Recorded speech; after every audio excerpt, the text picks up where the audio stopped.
Hi friends, ఈరోజు మనం directive principles of state policy గురించి చెప్పుకుందాం. నిన్న మనం యూనిఫామ్ సివిల్ కోడ్ చెప్పుకుంటూ ఈ యొక్క డైరెక్టివ్ ప్రిన్సిపల్స్ ఆఫ్ స్టేట్ పాలసీలో ఇదొక ఆర్టికల్ ఉందండి అని చెప్పుకున్నాం కదా. అయితే ఈ యొక్క directive principles of state policy అంటే ఏంటి, అసలు దీంట్లో ఏమేమి ఉంటాయి?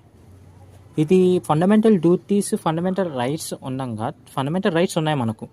అయితే ఈ directive principle of state policy ఏంటి? ఇది సపరేట్ ఆర్టికల్స్ అని చెప్తున్నా, ఎందుకు ఫండమెంటల్ రైట్స్లోనే పెట్టచ్చు కదా అని మీకు డౌట్ వచ్చి ఉంటుంది. సో దీని గురించి చెప్పాలంటే చాలా ఉంది, బట్ మనం ఈ వీడియోలో కొంచెం క్లుప్తంగా కొంచెంగా చెప్పుకుందాం. So directive principle of state policy అంటే ఆదేశిక సూత్రాలు. దీంట్లో కొన్ని ఆర్టికల్స్ ఉంటాయి. నిన్న చెప్పుకున్నట్టుగా 36 నుంచి 51 వరకు ఆర్టికల్స్ ఉంటాయి.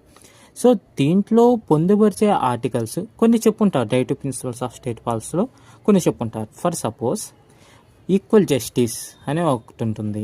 అలాగే ఫ్రీ లీగల్ ఎయిడ్ అంటున్నాం, equal justice and free legal aid అని ఒకటి ఉంటుంది. విలేజ్ పంచాయత్, అలాగే ఇంకా చాలా ఉంటాయి. ఇలాంటివి చాలా ఉంటాయి. ఎందుకు ఇవన్నీ అంటే, ఇవన్నీ ముందుగానే ఫండమెంటల్ రైట్స్లో పెట్టచ్చు కదా. అంటే సో అప్పుడుండే సిచ్యువేషన్లో ఇవన్నీ ఒకేసారిగా ఫండమెంటల్ రైట్స్లో పెడితే ఖచ్చితంగా ప్రతి ఒక్క గవర్నమెంట్ దాంట్లో ఉండే ప్రతి ఆర్టికల్ని ఫాలో అవ్వాల్సిందే.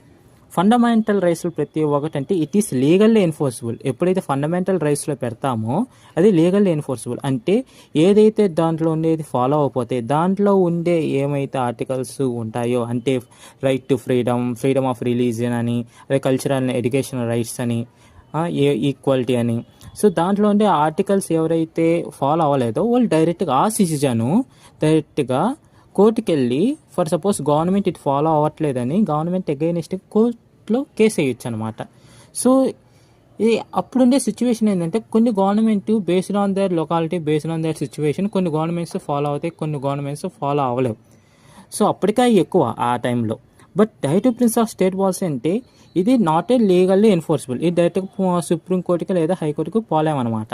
ఎందుకంటే ఇది గవర్నమెంట్కి స్వేచ్ఛను ఇచ్చింది, కాన్స్టిట్యూషన్ అని గవర్నమెంట్ స్వేచ్ఛ. ఎందుకంటే బేస్డ్ ఆన్ సిచ్యువేషన్ పరంగా కాలానుగుణంగా మీరు మార్చుకోండి అని గవర్నమెంట్ స్వేచ్ఛనిచ్చింది. ఇలా ఉంటే కొన్ని ఆర్టికల్స్ చెప్తుంది, ఇలా ఉంటే బెటర్ గవర్నమెంట్, గుడ్ గవర్నెన్స్ ఉంటుంది అని చెప్తుంది. అలా దాంట్లో భాగంగా equal justice, free legal aid ఎక్కడి నుంచి వచ్చిందండి? ఫ్రీ లీగల్ ఎయిడ్ దీంట్లో నుంచే.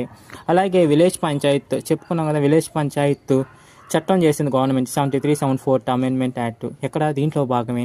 అలాగే లేబర్ కోర్సు, లివింగ్ వేజెస్ అవన్నీ చట్టాలు కూడా చేసింది కదా, దీంట్లో భాగంగా దీంట్లో పొందుపరిచారు. లేబర్ కోర్టు, లివింగ్ వేజెస్ చేస్తే బాగుంటుంది అని దాని ప్రకారం చేశారు. అలాగే అగ్రికల్చర్ పరంగా, ఎన్విరాన్మెంట్ పరంగా చాలా ఉన్నాయండి. ఇదండి, ఇంకా నెక్స్ట్ వీడియో చెప్తాను.